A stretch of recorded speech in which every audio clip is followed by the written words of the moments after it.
While we wait for the NBA to determine what's happening with the season, we're going over some unexpected trade candidates. Let's dive in. Hey guys, it's Devin Howard. You can find me on Instagram as @DevinHoward. To stay up to date on all the sports news you need, tap the bell for notifications, subscribe, and give this video a thumbs up. Let's start off by talking about Nikola Vuckovich. Last summer, he signed a 4-year, $100 million deal with the Orlando Magic.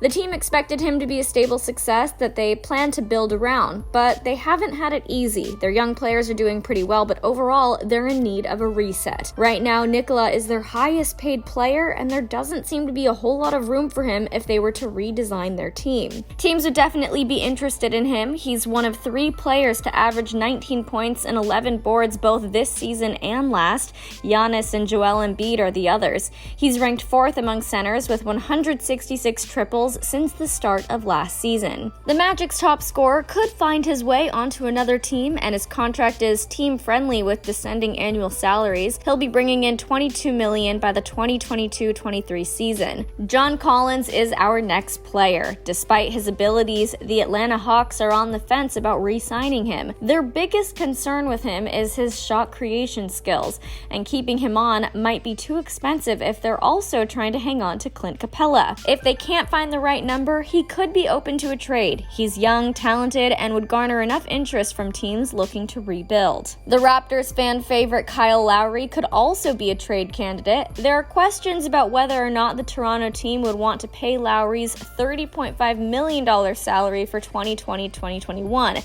if they also want to keep on Van Vliet. Kyle is a hot commodity, and even though his salary is a little difficult to work with, there will be many franchises willing to fork over the cash to sign this skilled floor general. Victor Oladipo missed more than a calendar year due to his ruptured quad tendon, so the Pacers learned to operate without him. The Indiana team may be convinced to keep him on based on his stellar breakout numbers, but if they're not willing to take a gamble, or if they feel confident enough in the other players that covered him during his absence, he might be on the trading block. He's a top performer when it comes to juggling primary scoring and secondary distributing duties, all while going head-to-head with the opponent's perimeter player. He'll be snatched up in no time. And then, of course, we have Yanis. The reigning NBA MVP has been the face of the Bucks, and though most people don't anticipate him leaving, it could happen. The Bucks have likely been banking on winning the championships this season, hoping that that would be enough to keep their superstar around. But if the season doesn't resume as planned, they won't be able to ride on that anymore. And prior to the national emergency, they had a wealth of capital to offer their top player. The league's projection prior to the virus outbreak was $125 million, which would have given the Bucks an opportunity to sign a $253.8 million extension starting at $43.8 million. The most he'd get elsewhere would be 4 years and $161.3 million.